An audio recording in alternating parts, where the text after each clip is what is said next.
Welcome to Exposure Therapy, and today my very special guest is Michael Sasser out of Los Angeles. Michael, it's Los Angeles, correct? We're in good old LA. Awesome. Thanks for coming on today. So for those that don't know who Michael is, I encountered him through his YouTube channel, where he focuses on boudoir photography. And back, Michael, in what was it, 2020, I think, when like lockdown started. I'd worked in security in the hospitality industry and was doing photography on the side. And a lot of the bartenders, servers that I had worked with were out of work. And so they had actually turned to online sources of revenue like, OnlyFans and things like this. And so I saw an opportunity there maybe to do some of that, improve some of the quality of their content there with photography, videography, and such like that. And so when I went to YouTube to search for how to work in a boudoir setting, how to take boudoir photos, you were one of the channels that popped up, and just great insights. And anyways, just really eager to talk to you today. So thanks for coming on. Why don't you tell us a little bit about yourself and how you got into photography in the first place? That's awesome. I love that was a good source for you. So you ended up shooting some of your colleagues and creating some content for them. That's right. Yep. That's awesome. Yeah, that's great. As for me, I've been a professional photographer for 16 years now. I started just out of college, just before college. I finished up college. I got really into photography, and I got a job working for a children's sports photography company, like taking pictures of little Johnny swinging his baseball bat and selling the pictures back to their parents. So that's kind of how I got started. But there were limitations with that, working for somebody else, and the days were long and you traveled and things like that. So I looked into shooting some portrait stuff. I did high school senior portraits. I got into shooting weddings, as most people do. And then I did headshots and high school senior portraits. And then I did video was actually becoming very popular around 2011. The D90 came out and the 5D Mark II. And I was like, this is pretty cool. Maybe I'll dip my toes into video and see if I like it. I started shooting wedding films, destination wedding films. And then I kind of honestly stumbled upon boudoir, and just like everything else, oh, this looks interesting. Let me give it a shot. Let me earn a couple more bucks in the wintertime when I'm not shooting weddings. And I really clicked with it. I really love the creative control of it, the personal nature of it. And yeah, in about 2015, I stopped shooting everything except for boudoir, and it just became my sole source of income until I started sharing some tips on YouTube, which is how you found me. And so it's been awesome to both, have been doing it for a long time, and then also to have been inspiring some photographers along the way. For social media and especially on YouTube, what would you say has been the impact of narrowing your focus to specifically boudoir? And I suppose it could be any genre. I don't know. I think boudoir, though, is a genre that a lot of people try to do, but not a lot of people maybe do at a level of excellence. So I think you stand out for that reason. So, that's one thing. But what's the impact that you had on your social media outlets when you focused on boudoir rather than all the other things? So are you asking, like, how did it help my business to niche down? Yeah, exactly. So what's really interesting is that, well, first of all, boudoir on YouTube, for me, it was kind of like a perfect storm in the best way possible. I was already a professional videographer from weddings, so making videos for YouTube I didn't have to relearn an entirely new thing. So that was really amazing for me. The other thing was that there was essentially no YouTube tutorials on boudoir. There are not many niches that are untouched on YouTube. And so to have found that for me was really amazing. So I found this like perfect little pocket in YouTube to be able to share what I know. So that was really absolutely amazing. By the time I started sharing on YouTube, I already had pretty established business in Los Angeles. I was already there for 3 years. I was already, doing very well in my business before I went to YouTube to start sharing what I knew. And it's interesting. A lot of people think that oh, you've got a YouTube channel, so that must get you all of these clients. And it has helped for some clients, but a lot of them find me through just my website. So as far as my client work goes, a lot of them find me through my website. They shoot me an email. We get on the phone. I've got videos on my website, which I think is incredibly important, but they're not my tutorials for photographers. They're experience videos for my clients to see. So the overlap on YouTube as far as getting clients goes is relatively small, but it has been incredible for me to grow that, to grow my name and my following and connections. So many people are watching the videos. You're a perfect example of somebody who is like, I'm curious about this. Where can I get some information? And there's not a ton of information out there for this specific genre. So YouTube was like the perfect sounding board for it. Have you spiraled that into kind of live workshops and stuff like that, where you take a group of photographers and kind of go through a shoot with them? A little bit. I do some. I have done a few, normally put on by a different company that's they're collecting a couple of photographers to come together, and I'll be one of the photographers that goes to host. But I really enjoy being able to make a piece of content once and share it with thousands of people. It's really amazing to be able to do it that way. I really like that it's like all a smaller process as far as, planning to do something in person is scheduled far out in advance and organized. And typically not everybody's going to be from the same city, so they may have to fly in. And then you've got to organize models. You got to work with the different personality types that are all together.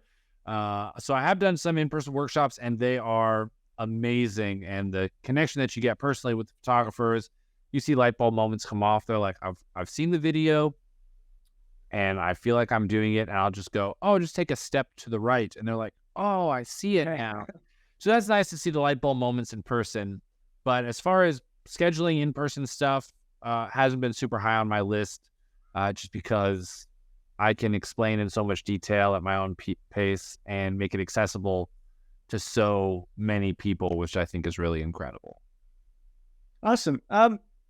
So we're gonna look at some of your images here, but before we do, a couple of things about you that, as we approach these images, we want to keep in mind is you use, I want to say predominantly, but correct me if I'm wrong, solely natural light.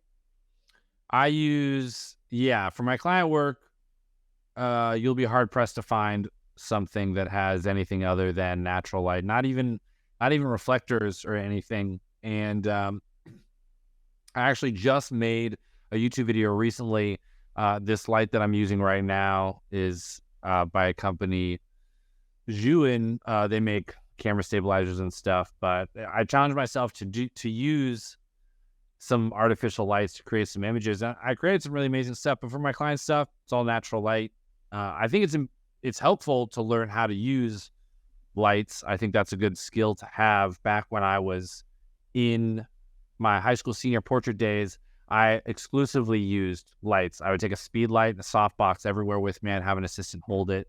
That's how we created images, because I was, how are you supposed to find good light on any day?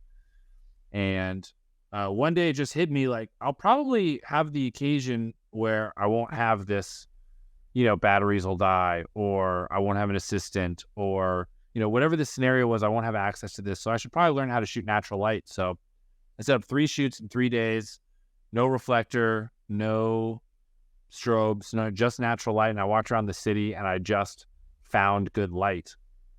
And after those 3 days, I was like, oh, I don't need a light. I can find it. And that was like the most valuable 3 days. I mean, there's a lot of important things in the career, but being able to do that was a game changer. So now, with my client stuff, everything's just natural light. It helps that the place that I shoot in is like big windows. We're in Southern California. I've got an outdoor space. We shoot from, we start in the mornings when the light's best, every shoot. So it's very controlled, but it is, it's just what I've got.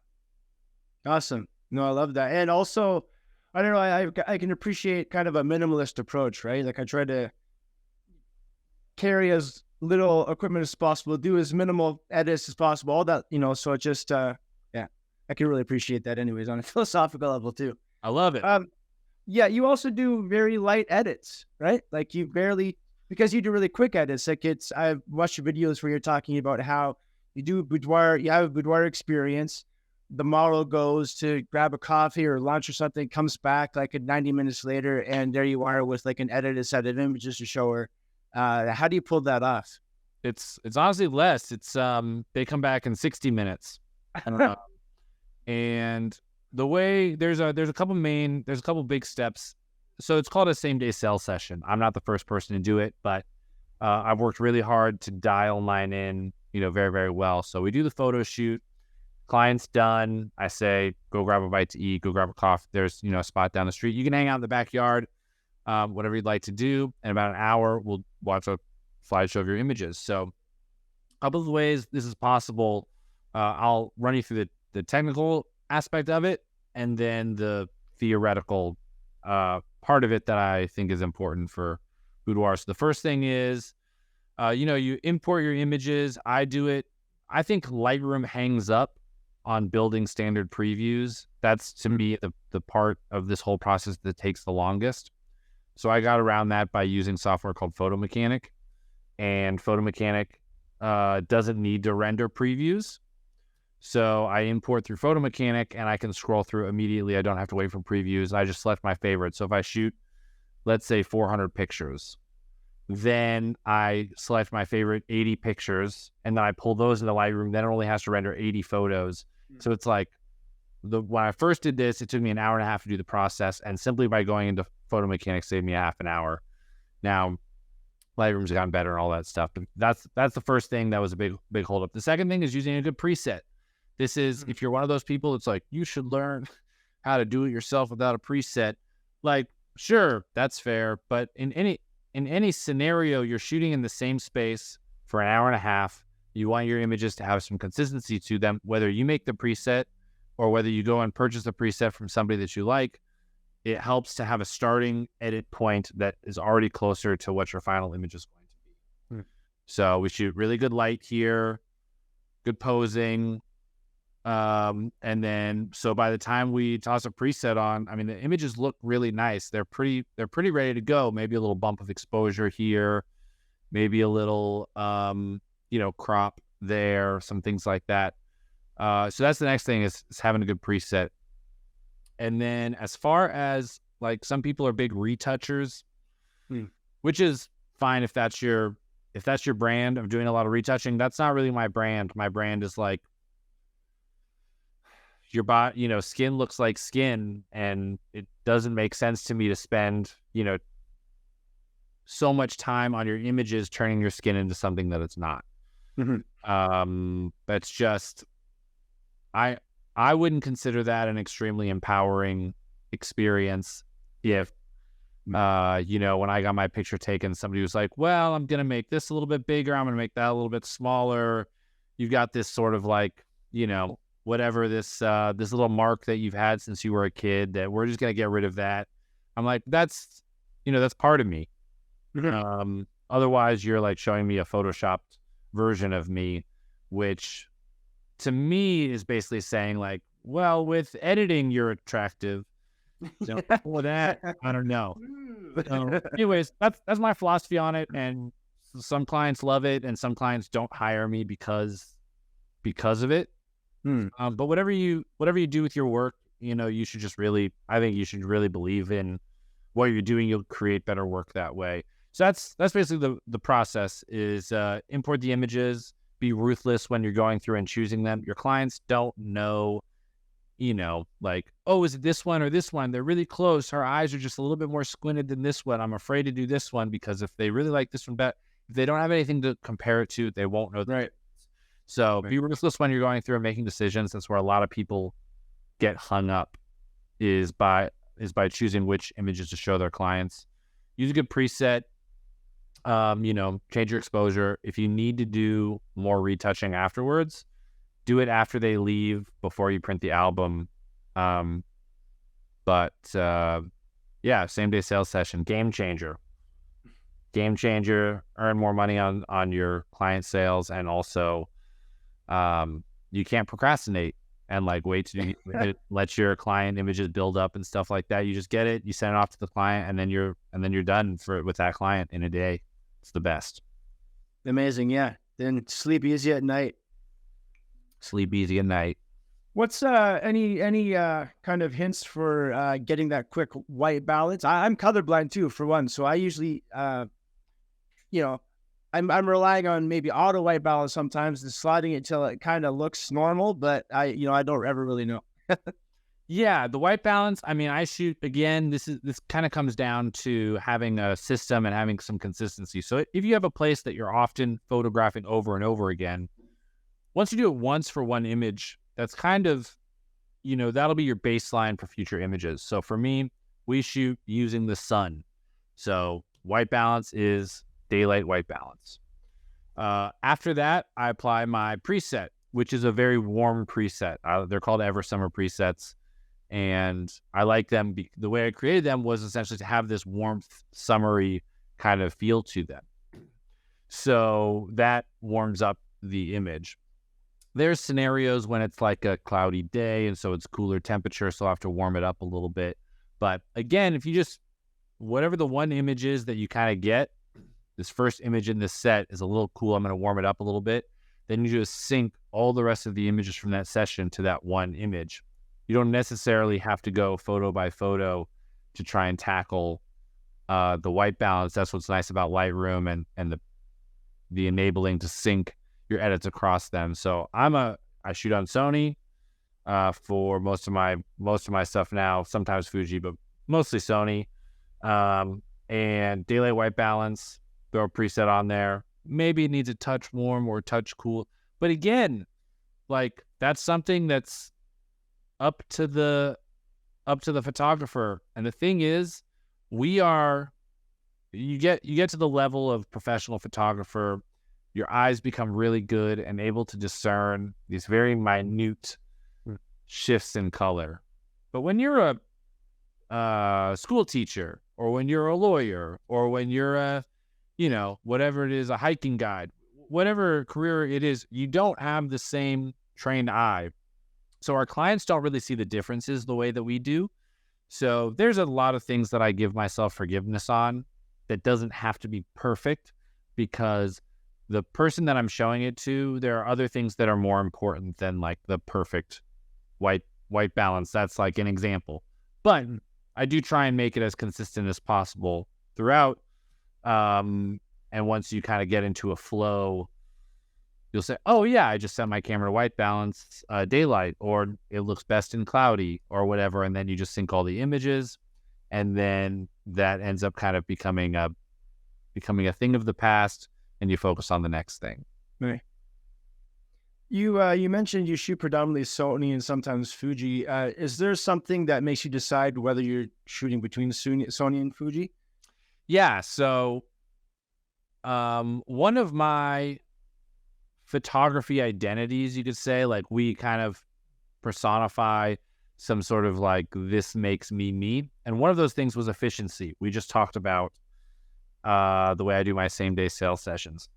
And so Sony shoots, I've got a Sony A9, which is a relatively old camera. It came out in 2017, but that's the one I use for my client stuff still, until they come out with something that like actually does something photographically different and better. I'll get it. But until then, I mean, I haven't seen anything that makes me go, that'll be different. So, yeah, it's fast. It shoots 20 frames a second. The autofocus is insane. It's very quick and light and easy. 24 megapixels isn't that many, so it loads on the computer quickly. It's a very good photographer experience to shoot. But then I was like, what if I slowed down a little bit? What would that look like? So I bought myself a medium format Fuji GFX 50R. And my friend was using one, and he was using it with this Mitacon 65mm 1.4 lens, which is not a Fuji lens. The contacts, there's no autofocus on that lens. So I really had to slow down. So I'm shooting manual focus, 3 frames a second at the most. And it changed a lot about how I shot. I photographed way fewer images.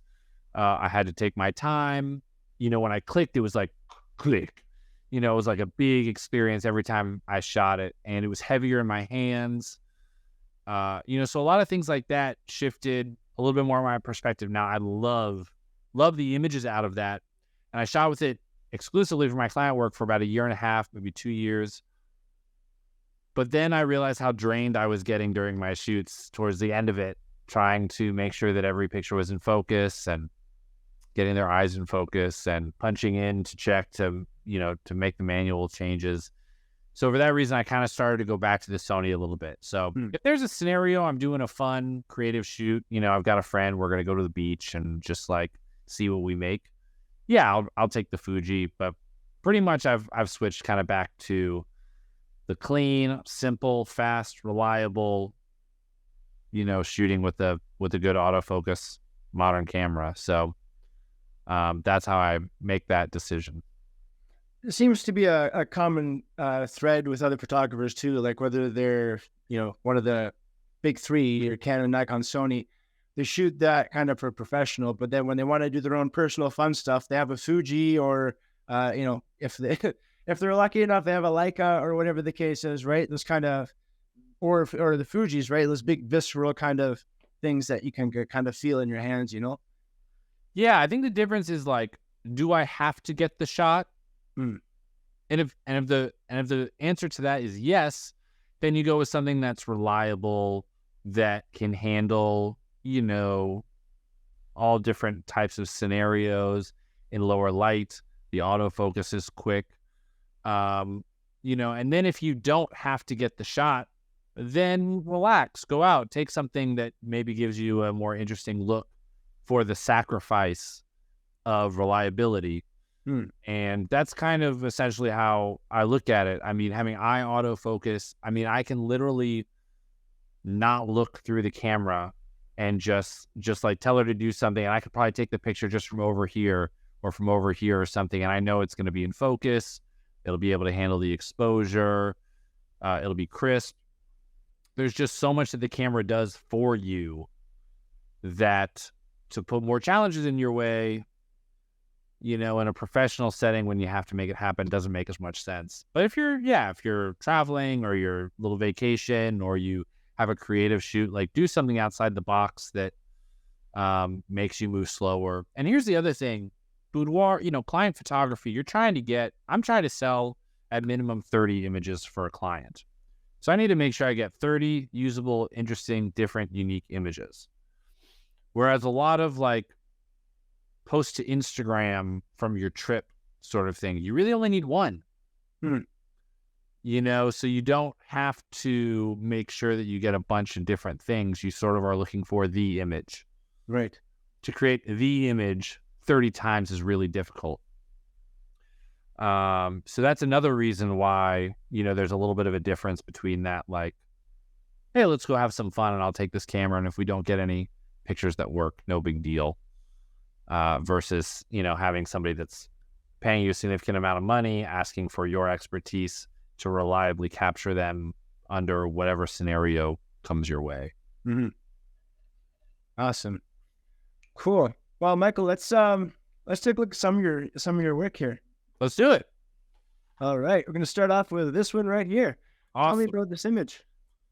So I'm lucky enough to have a backyard space here in LA that is completely covered from many of the neighbors. So we can shoot in the backyard. Clients feel really safe. And I've got all this beautiful greenery. So yeah, this is a beautiful shot up against this green wall. This is a common pose that I do, something stretching, something where they're actively doing something. Boudoir, there's a lot of different ways to shoot it. I like, one of the ways that I like to shoot it is in this way that's like, it's unrealistic for her to be outside in her lingerie, just chilling in the morning sometime. But it can feel a little bit more like authentic if we get her doing something rather than posing for us. So that's something that I like to do. So a nice morning stretch, the sun's hitting her really beautifully. And yeah, she's just popping, especially like skin tones in front of greenery. The other thing is you can see how simple this image is. We've got a little bit of a leading character with these lights on the right side of the image. There's a little out of focus closer to the camera, and then they kind of go in. But there's not a whole lot of distracting elements outside of her skin tone that's really popping up against the darker greenery, which is really beautiful. You can also see her face is in shadow. It's not being hit by the direct sun. Her hair is kind of blocking a little bit of it. That's another little trick that you can do to have even light on somebody's face when there's some sun around. But yeah, it's beautiful. Love shooting outdoors in the backyard. It's a really beautiful space. You said this is the pose you commonly use. So what, I guess when you're trying to pose somebody in a boudoir shoot, what are kind of some of the things that you're looking for to make them look, I don't know, look better in the image, but how do you make it flattering, I guess is what I'm trying to say. Yeah, well, there's a handful of things. One is that you're trying to just create an image that they're going to look at and feel good about. And not just feel good about, but like feel authentic, like see themselves in this new way. So let's see. There we go. I figured out how the camera's got me centered now. So this is something that makes people look long. Obviously, the taller you stand on your tiptoes, you raise your arms above your head. But more than anything, it's like, one of the questions that I ask my clients in a questionnaire before they come in to shoot with me is what's a scenario in which you feel the sexiest? And a lot of people say, like, right when I get out of the shower, which is sort of an interesting thing you might think when I'm dressed up with heels on, or after I put on my makeup or things like that. But it's not what you would commonly expect. So I think with this image, more than I'm trying to make her look good, is more so like, how do I create this sort of moment that when she looks on it, she feels comfortable and she feels her and she feels free.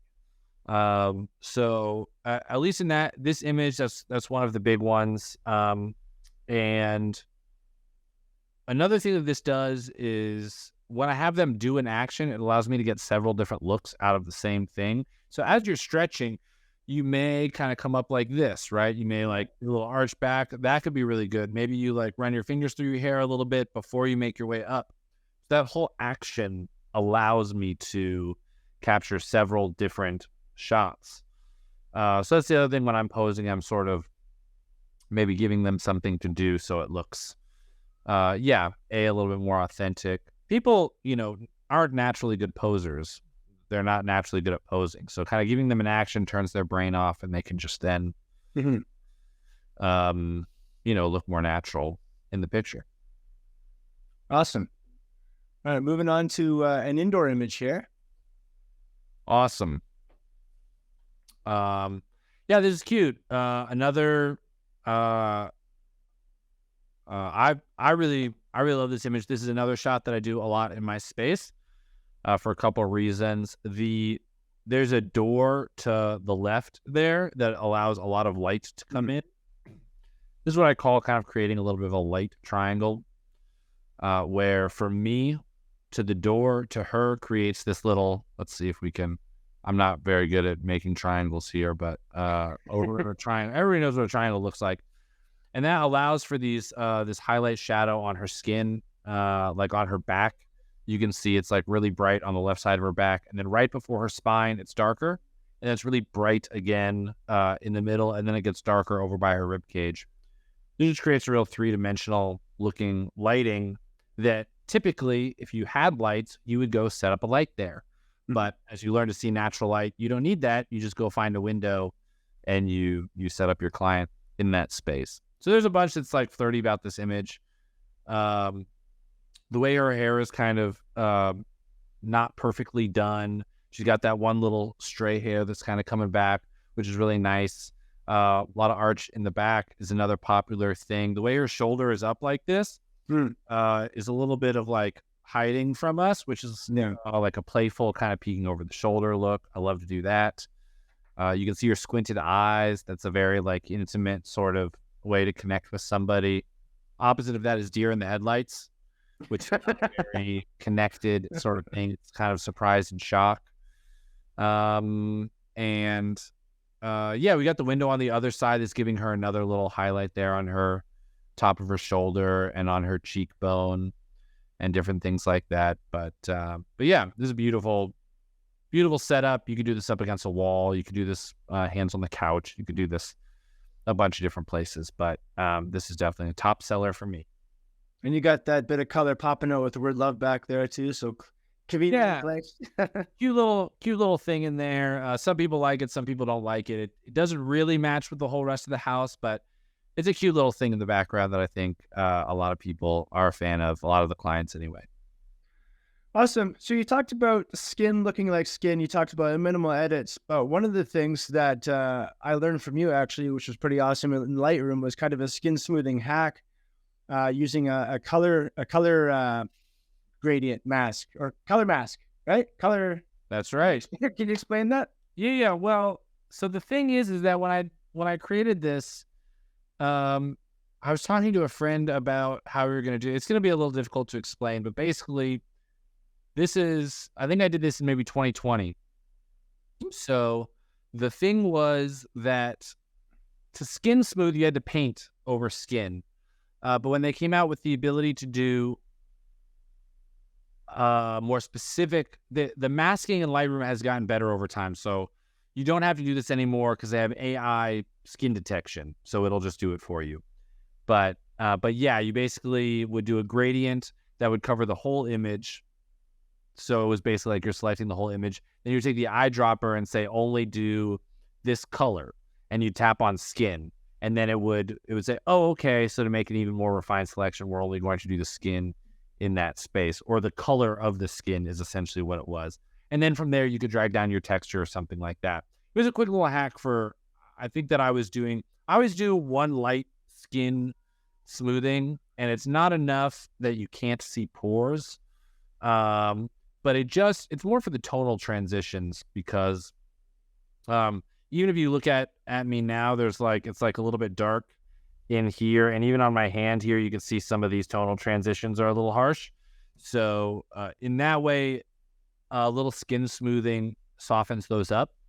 So I would do that. And then every once in a while, I just want one image. I'm not like shooting for client stuff. I just want this one image to export it. And I don't want to bring that into portraiture and run a batch edit, all that stuff. So I figured out this way, but you don't have to do that anymore because now Lightroom, you just say, select, you go to people, and then it shows the person, and then you say, what do you want it to mask? You do lips, eyes, whatever you want.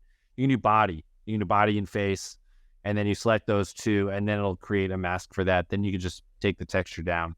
Just a hair, but yeah, that's a nice little free. You don't have to buy any skin smoothing software if you're just doing individual shots like that. Awesome. That's great. All right. Another outdoor shot in the area, outdoor space. This is great. I love that. I love the shooting through the leaves. Yeah. This is, in its most general term, this is just called like using a foreground element.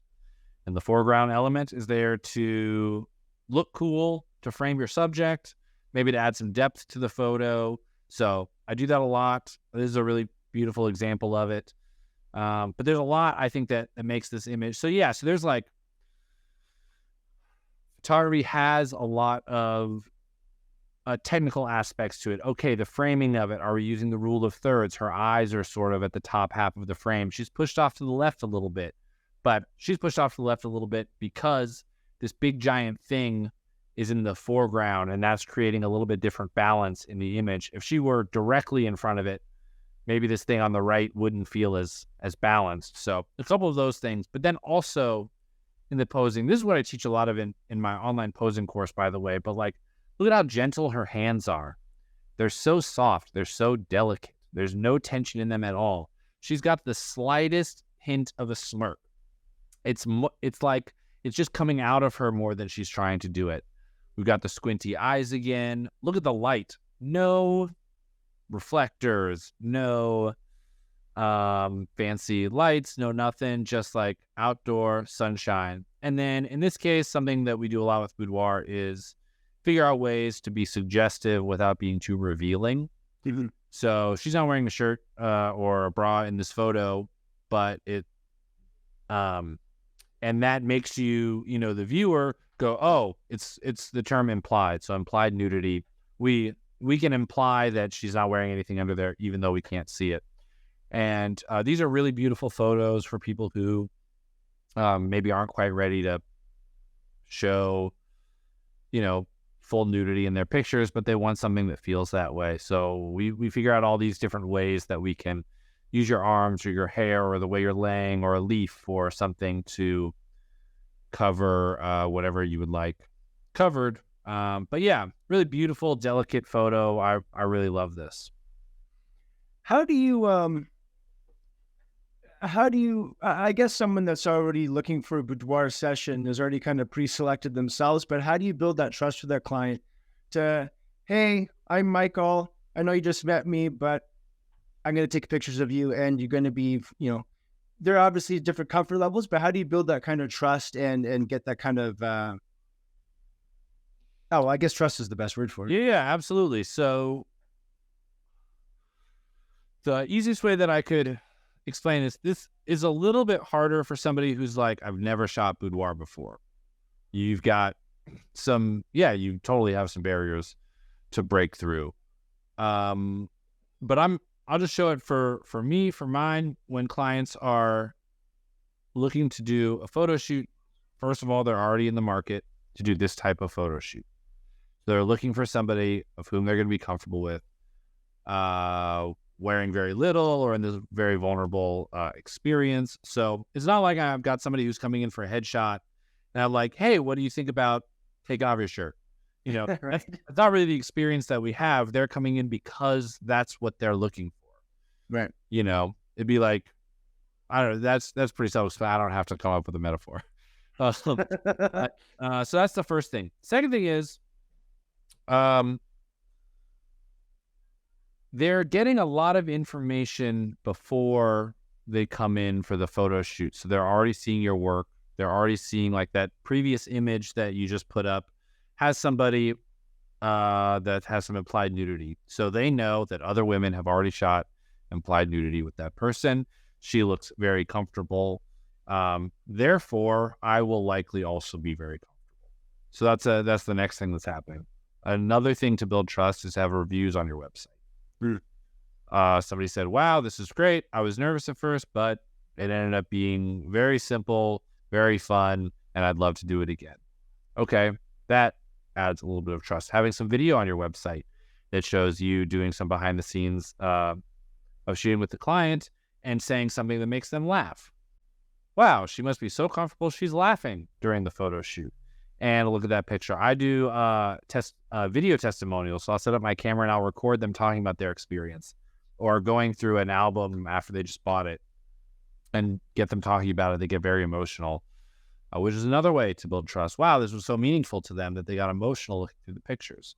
So when they show up on the day to do the shoot, like a lot of the legwork has been done for me, for where I'm at. Those were really important to me. Those were things that were really important to me, were to get reviews and to put videos up so that they could see. But I still get clients that come in and they're like, hey, I'm just like pretty nervous and I've never done anything like this before.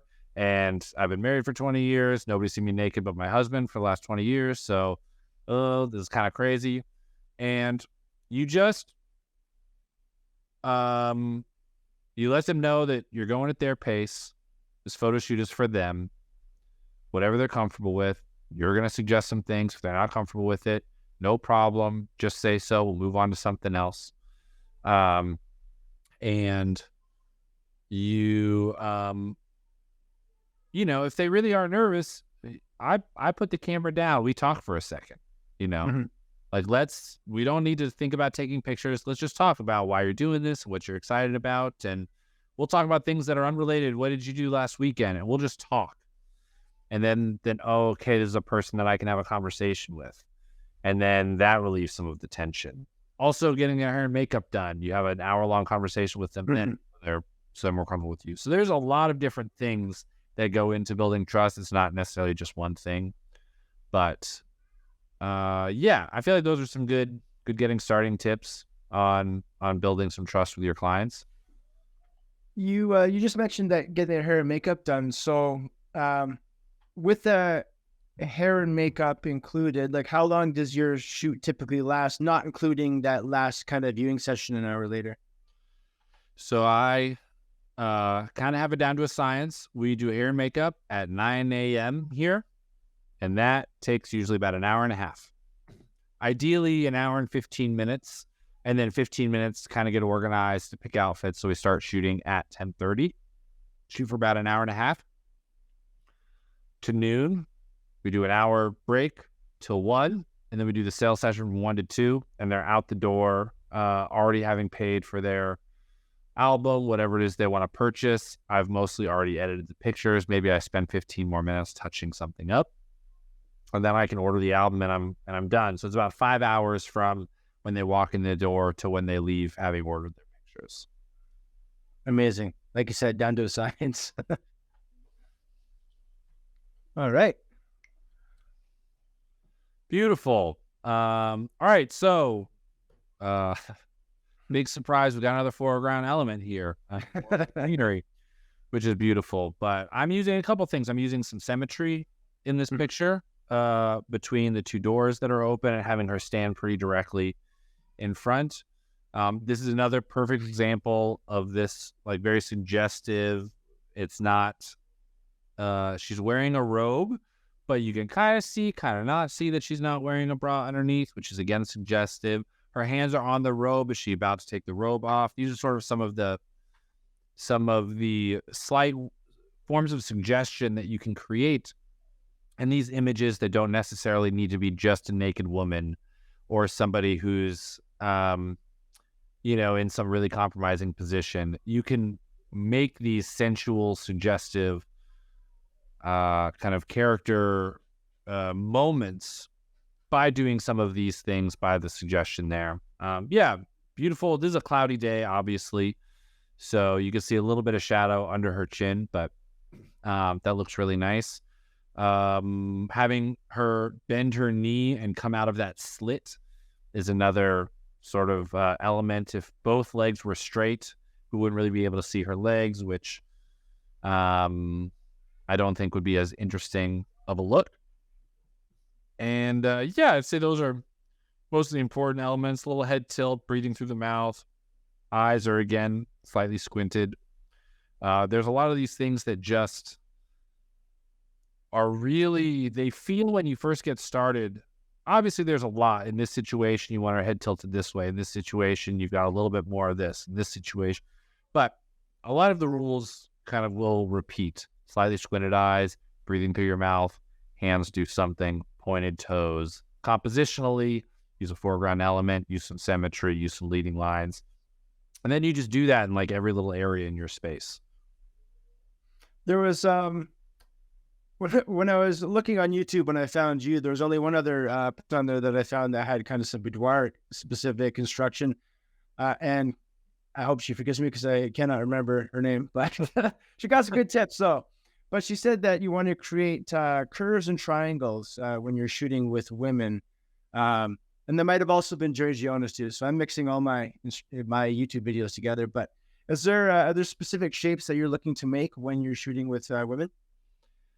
I have never really looked at it like that. I think that's a really good tip. And it's clear to see it when you see it.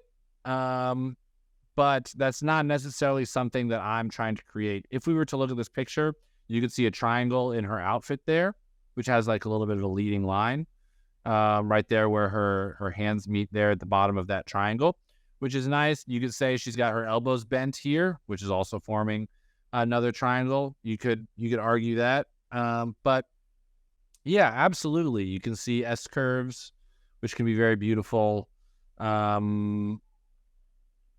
But I'm not sure if it's just like either that's come more naturally to me or if they just kind of end up in the pictures. But I've never really, that's never been the driving factor in the voice in my head doesn't say make sure you create a curve, make sure you create a triangle. It isn't the leading thing in my head. I think they end up coming to be, but it's more so, how does the light hit their body here? Yeah. It's more so, what is the, maybe vibe isn't the right word. What's the energy that's coming out of them in this picture? What am I trying to tell with this little bit of a story? Those are more so the things that I'm thinking about when I'm creating images. But as well, I mean, you can see it in picture after picture after picture. Good pictures have those elements in them. I guess you're just looking at like the finished loaf of bread, right? You're not thinking about the flour, the sugar. At this point, you're not reading the recipe now. You're just baking bread. Well, yeah, and I think you could think about it differently. Like in tennis, I grew up playing competitive tennis, but like, one of the things you want to do is when you hit the ball, you want it to go deep. You want to go close to that baseline at the end of the court. You could either think about that as the most important thing is to where's the ball going to bounce, or in order to get there, maybe you're thinking about following through really long. Like there are different things that you can think of in order to drive what your image ends up looking like. So for me, those things are, I don't know if I was, because I have to teach a lot of this stuff. So in my posing course, we go through, the pointed toes, what are the hands doing, how soft are the fingertips. These are all things that I'm thinking about. It's just never been triangles and S curves. Hasn't been that thing when I set up a pose, like what do I want to do with this pose? It would be, how do we get her leaning a little bit to where she looks comfortable? How do we get her head tilt to where it's playful but not too direct? What are we going to have her hair do that makes it look messy but not pose? What are we going to do to have the light really accentuate the lines on her body? These are more the things that I'm asking myself questions on and teaching on how to create them, more so than the idea of triangles and S curves. If that's the thing that you lead with, you will also find that you're creating really amazing imagery. But yeah, they've never been the thing that has been the leading factor in the images that I'm creating. Awesome. All right. And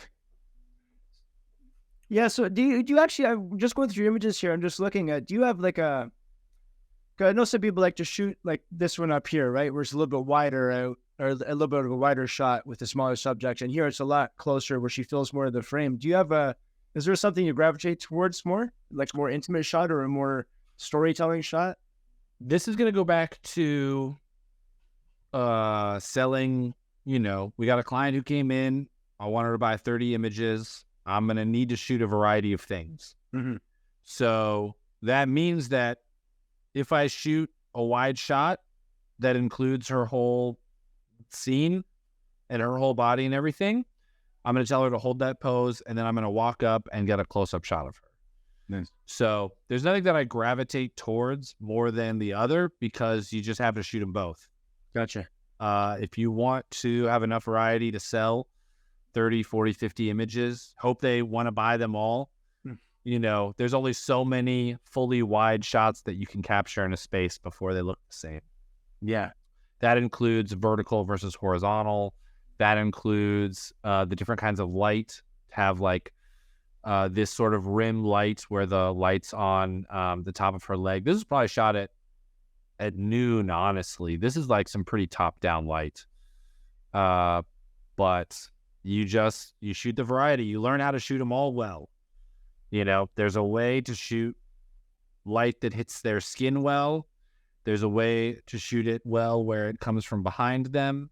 There's a way to shoot it well when they're in shade, and you just learn all of those ways so you can do them all, and then you have a whole bunch of different variety. So yeah, I really love this image. Again, like, sure, is there a triangle in her elbow, the elbow that she's leaning on? Yeah, absolutely.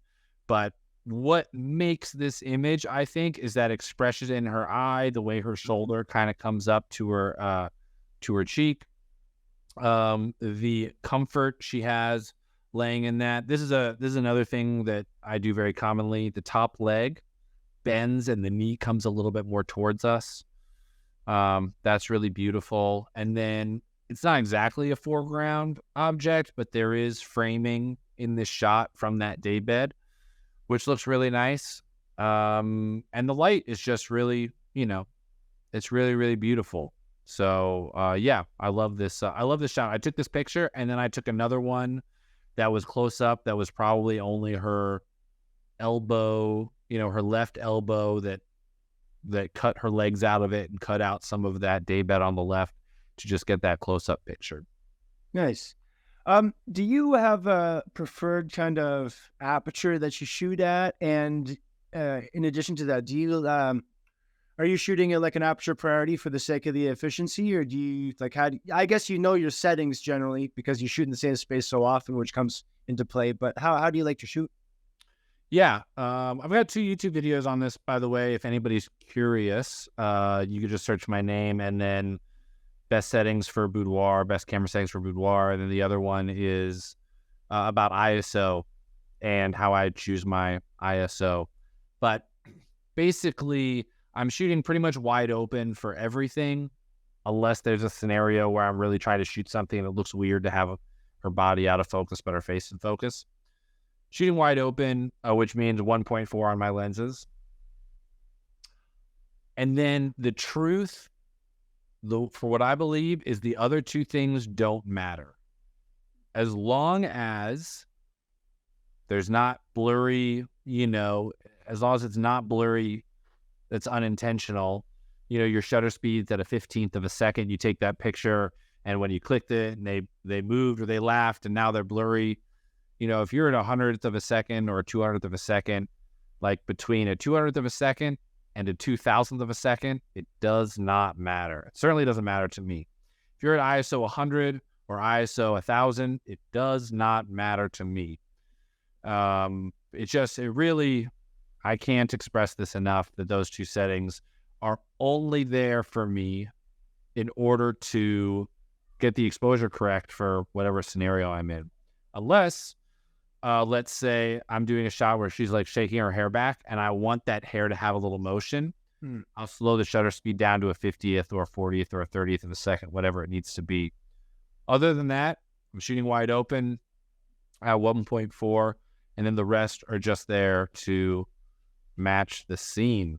You can fight me on it or whatever you want to do, but yeah, that's pretty much how I feel about settings. The aperture is the most clearly thing that we can see with our eyes. The difference between is what's behind her in focus or not. Does she stand out from her background? How crisp are the features showing on her body? All of that is aperture. All that aperture. And then the rest are just there to get your exposure. So to answer your question, I do not shoot on aperture priority. I do when I'm traveling or we're passing the camera around with friends. Aperture priority does a good job. But I don't do it because within Lightroom and your editing, let's say you choose aperture priority. Can you bring up one of the pictures that we did? Just the most recent one is fine. Okay. Let's say we do aperture priority and we take this picture. And then we back up about 4 steps. And now all of a sudden we have more of the sky in the picture. Mm-hmm.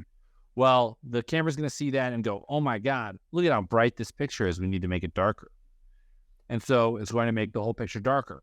Then when I'm in editing, I'm going to go through these pictures and I'm going to see the same sort of scene, but with some pictures a little bit brighter, some pictures a little bit darker, some, back and forth. And I'm not going to be able to just sync them all because their baseline is at different places.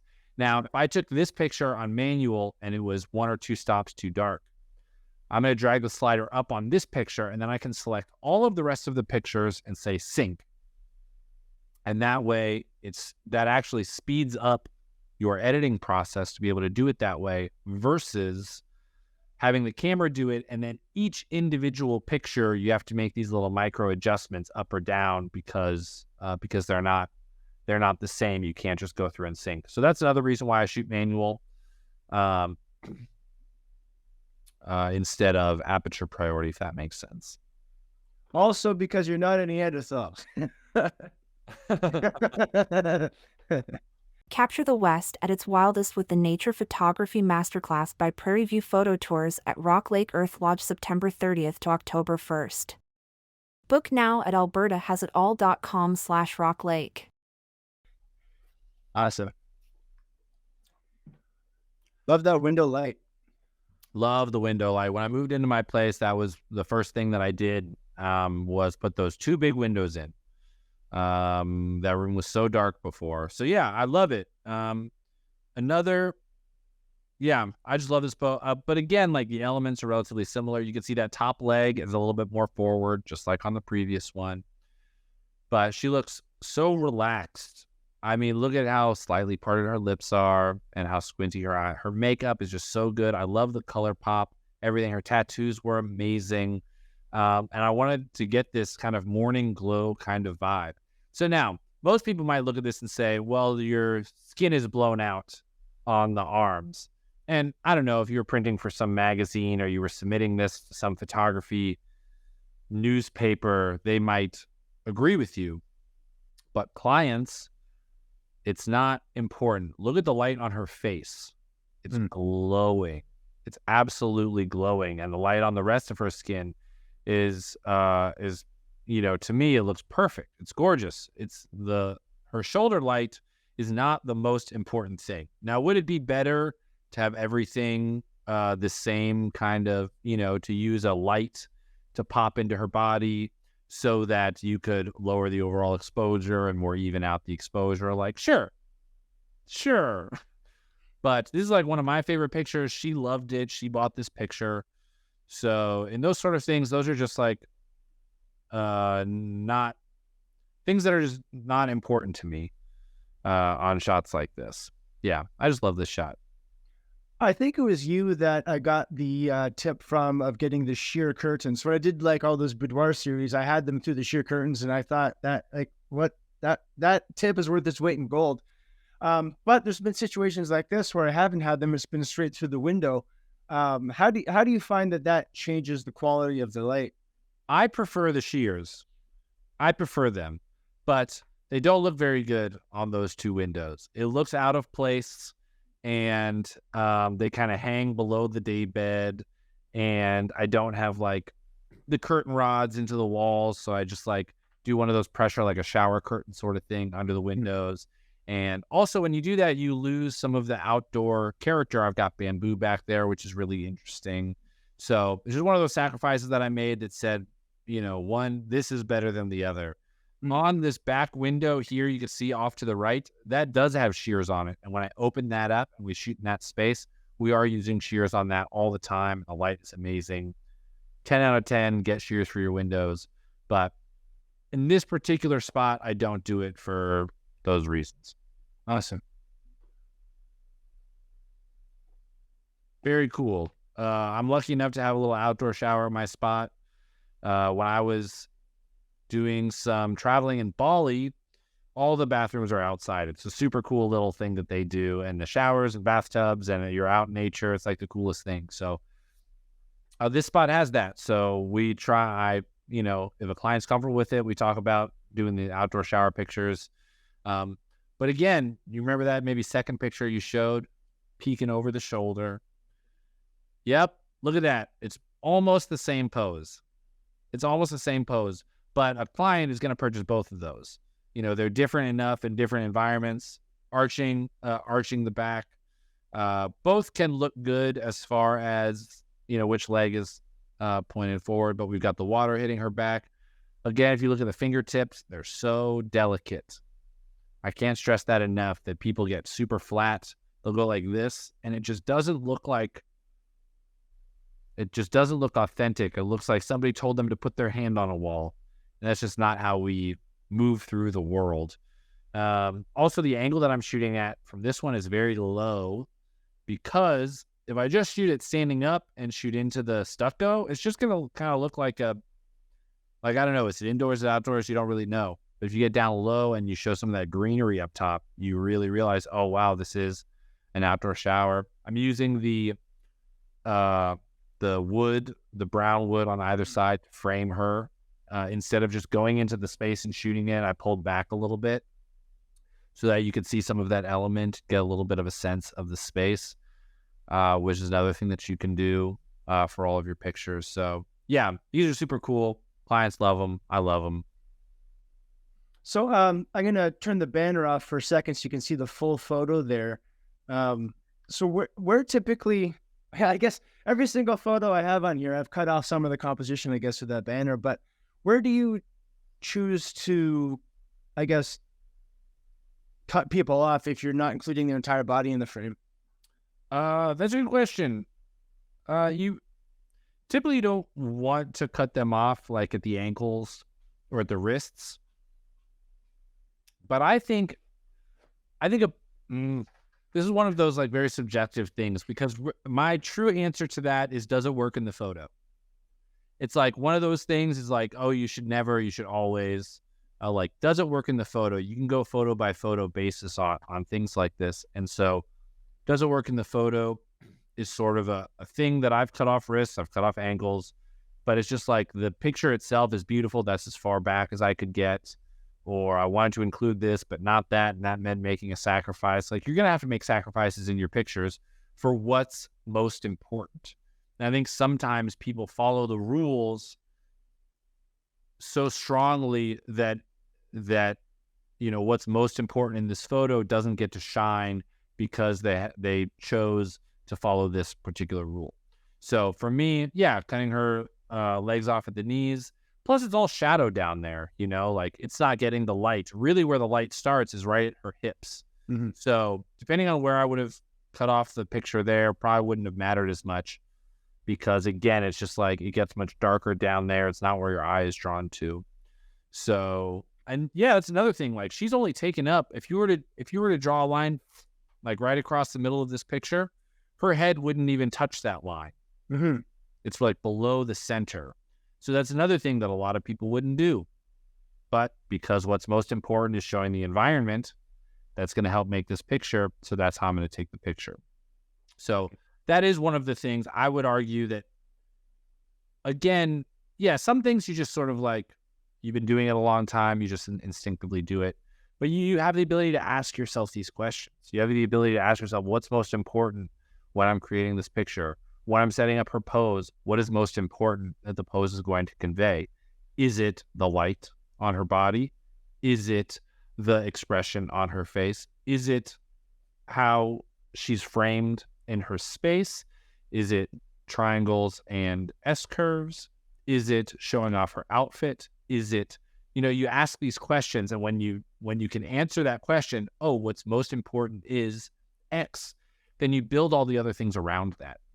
So for this is, that's a perfect example. Yeah, cutting off the knees is a common one. If you're getting a close up of their face, maybe their fingers are here. Like, it doesn't matter if you cut it off here or here or here. It's like, what does the picture look like? There's no real rule for that. Wicked. Back in that kitchen with that wonderful light, with that, I guess your back is to the door now, I guess. Yeah. Do you want to, I don't know if you can bring them both up. Is it possible to bring up this one? Yeah, at the same time. Yeah, I could kind of sub. Okay, perfect. Forth. So basically, I've just stepped to the left, and now I'm shooting back towards this way. Now, what do we see here? We've got her eyes are like glowing. Oh my gosh, are her eyes glowing? Which is, in part, she's got really beautiful, bright eyes. The makeup artist crushed it as far as doing really dark edges, all the smoky eye and stuff like that. Really makes light eyes pop. It's another good reason to get a good makeup artist. And we've pulled her hair forward, so she's got this long, beautiful hair. Let's get that in the light so that can be seen. If that's just behind her, then we don't get any of that like long, luscious hair in the picture. This is kind of an element. It's also kind of a little bit of a dichotomy, like a little bit of a contrary idea to have her like with such a big smile, but also having her hands in these little handcuffs, which is, a fun little thing. But yeah, what's most important in this picture, we're gonna get bright eyes, we're gonna get her hair shown off, and then I don't know, maybe I said something funny or a comment about the handcuffs, or something like that made her laugh in this particular shot. I've got another one where she's more serious, but then all the other elements kind of come into place. We don't even see her other hand in the back. Mm-hmm. For some photographers, might be like, you kind of have to have that. Otherwise, we assume she doesn't have another arm. For me, it's implied enough. If you're looking at this picture and you're thinking, where's her other arm? Something wrong with the picture, right? That shouldn't be what you're thinking about when you're looking at this picture. So those are kind of, I did have her bring her hands closer. So this right hand, if it were to just go back symmetrical to where it would be just straight behind her back, it would be much further towards her back. But I had to bring her forward so that we could see that her hands had handcuffs on them. And yeah, just guys, good light. Learn to see it.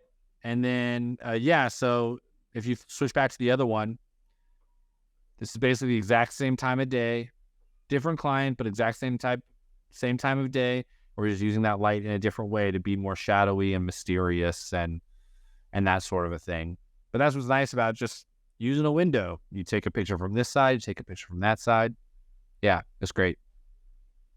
You mentioned bringing out the eyes in the makeup artist. How do you obviously evaluate them? I don't say what value you put on them, I guess, but how much of a difference does it really make, just for people listening, like to have a good team, a hairstylist, makeup artist? Like what kind of level does that bring to your photos?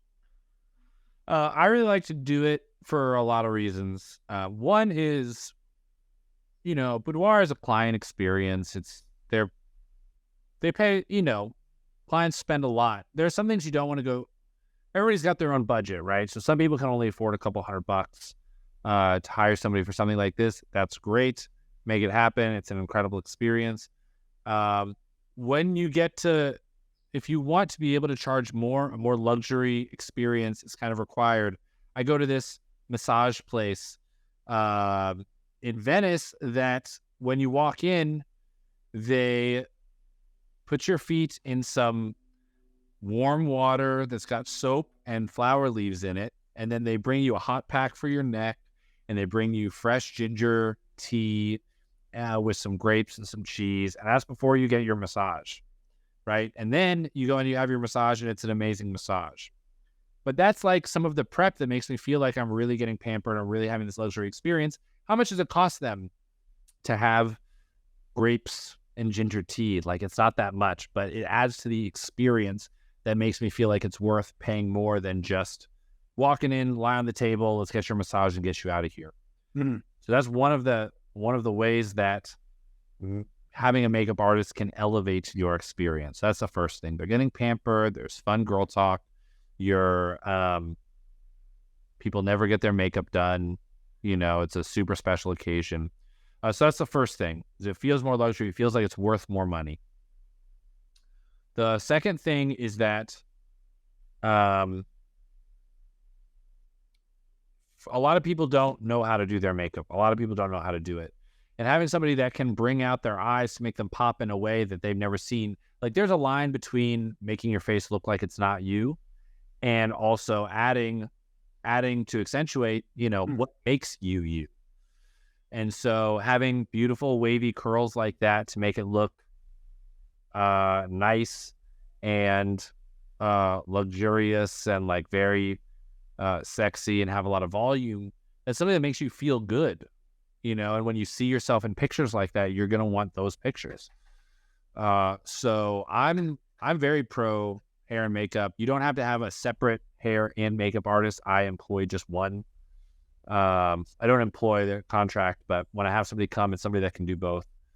And I don't want them to do a ton because I don't want people to look at these pictures and be like, I don't even recognize myself. That's kind of not your goal. If you have somebody who's good, who understands that that's the point, not to show off their skills. Look what I can do. I don't care what you can do. Just make my clients look like real people. It also helps with like tonal transitions in their skin. Good makeup artists, people are like, oh, I had to do a whole bunch of whatever on their face. You don't have to do that if you get a good makeup artist. Yeah. So I hope that answered your question. Yeah, no, it totally does. Absolutely. Cool. This is a cool shot. Very dramatic light. This is, I think we did sunset, actually. I almost never do sunset, but this is an example of a person who found me through YouTube. Her husband was a hobbyist photographer and was like, I really would love for you to shoot with Michael. So you see my YouTube videos. I think they had even taken my courses. And so they were like, for her 50th birthday, they came out to California so that she could do the shoot with me. And we did a bunch of different variety, but this is like, you know, a cool little prop to make things super sexy, very dramatic. You don't have to be afraid of dramatic light. But all the elements apply. What's going on with her lips? You can answer this one. A little bit open. A little bit open, slightly parted.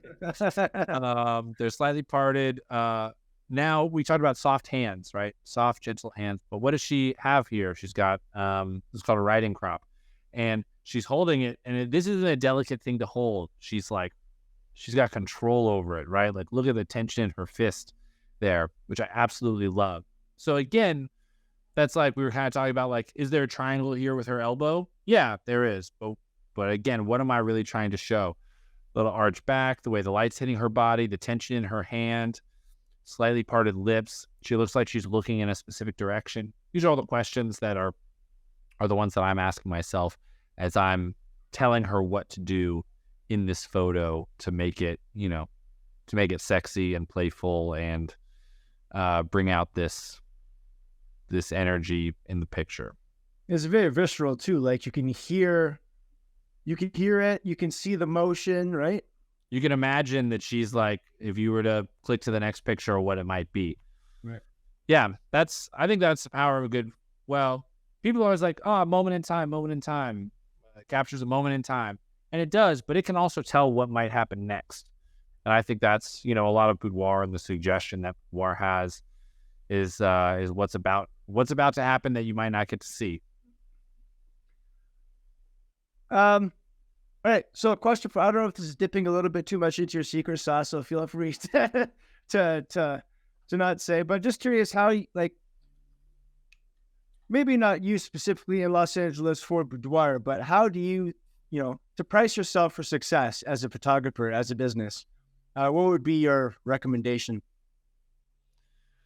So let's talk a little bit about pricing psychology.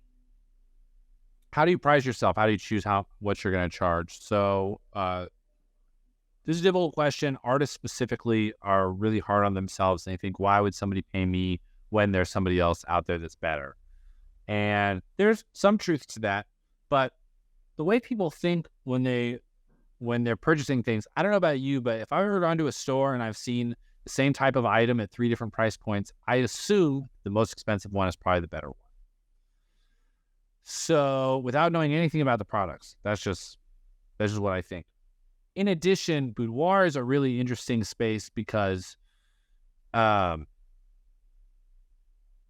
there's what we call the dead zone. And the dead zone is this middle pocket. And it's such a good saying. I definitely wasn't the first one to come up with this, but people, you know, they start at $300 and they get clients. People are willing to spend $300 on their boudoir shoots. So they're doing that, but they're finding it really hard to go up. And what they find is they price themselves at $600 or $700, and then all of a sudden they kind of stop getting clients, and they're like, "Am I too expensive?" What is this dead zone? So somebody who's only willing to spend $300, $700 sounds really, really expensive. Mm-hmm. But for somebody who is used to buying luxury things, like spend $3,000 on a purse or have a BMW or something, they want something that is more expensive.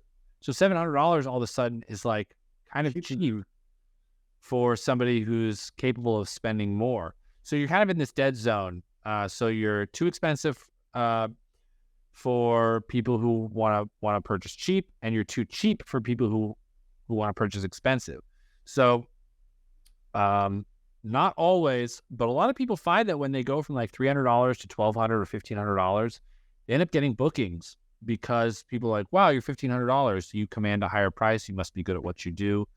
I trust that you're an expert. You know, that's the pricing at what experts start at. So that's as far as kind of when you're thinking about pricing and the kind of pricing that you want to sit into.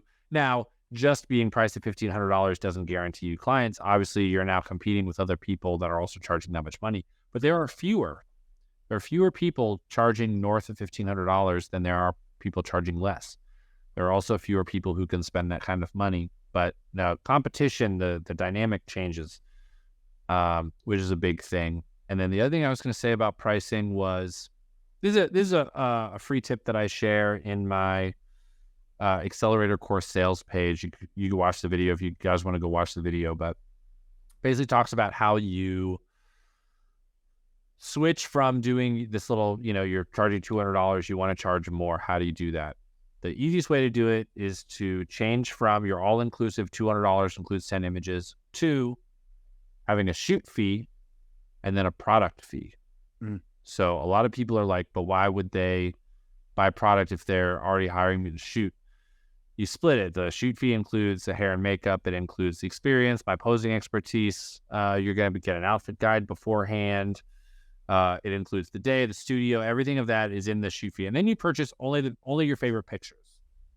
So when you come in and you view your pictures, that's when you'll choose how you want to get them printed. If you want an album, if you want digitals, what you'll get. So you'll do that separately. So you can do 10 images, 20 images, 40 images. You get all of them. You get a poster for the wall, but you'll choose that after the shoot. And that's your sales session. That's what the sales session is. Yeah. And so that allows you to, let's say you're charging $200 and that includes 10 images or $300 and that includes 20 images, something like that. It feels limited. But if you charge $100 for the photo shoot and then you charge $100 for 10 images, which is like very inexpensive. But you have a collection that's $400 for all of the pictures. You get that client who comes in is like, wow, I really like them all. And I didn't think I was going to like them all until I came in. I'm willing to spend now $400 new that I wasn't prepared to spend when I initially came in. So even there will expand your $200, package into $500 almost overnight. And then as you get more comfortable and you charge more money, that can continue to increase so that you can have a $1,000 collection and a $5,000 collection. And then the people who are comfortable spending $5,000 can do that. And the people who are only comfortable spending $1,000 can do that. But that's as far as a little bit of pricing psychology as far as the dead zone, and then also how to price yourself to allow you to start to hit some higher tiers. Wicked. So you produce a lot of content on your YouTube channel. You put it out there. You talked about some different courses on posing, on all the course you just talked about there. Any other things you have coming up on the go? Anything you want to draw people's attention to? Yeah. For right now, for today, the best, if you're curious to learn more about boudoir photography, let's say there's a couple different spots to do it. So one is the YouTube channel. If you haven't been to the YouTube channel, there's like 75, 80, maybe 90 videos that are all about boudoir, all different aspects of it. Go knock yourself out. Another free piece of content would be my Facebook group. I've got a Facebook group for photographers, groups/Sasser Education. You go check that out. It's like 12,000 photographers in there. We're all sharing challenges and different things that we're going through to be able to get opinions from other photographers and help grow as a community. That's awesome. If you're wanting to start your boudoir business and you're thinking, I really want to, I just don't really know where to get started. How do I price myself?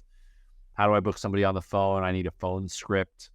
For the male photographers, how do I build trust with my clients? There's a video in there for that. It's the Accelerator Course 2.0. And there's like an insane amount of, it's like guaranteed to be the most beneficial content-packed course out there for photography for the amount of money that it is. I really believe that. If you're like, I don't know if I want to go the professional route, I just want to improve my posing, I've got this course for Double Your Poses. It's like covers shooting diverse body types, shooting a small 10-foot by 10-foot room. We got a section on there shooting nudity. If it's something you want to try, you're just terrified to ask your client to do it, we go through the best ways to do that. You get 150 posing cards. You can have them on your phone in an app. I mean, it's epic. Double Your Poses course is the best way to do that. And then I do have another product coming up here within the next couple of months that I'm pretty excited about. But I don't want to talk too much about it yet. But it'll be kind of discussing all of the parts of photography business that isn't as sexy, but is extremely important. Awesome. Michael, I really appreciate your time today, and I'm sure the audience is going to get a lot of insight from, as I did, from our interview today. So I really appreciate that. And I look forward to seeing what more you put out there. I'm a follower of your work, and just love what you do, and keep up at it. Beautiful. Thanks for having me on. I hope everybody learned something today. Feel free to hit me up, in the Facebook group or on Instagram or whatever. Love to hear from you. And we'll see you next time. Cheers.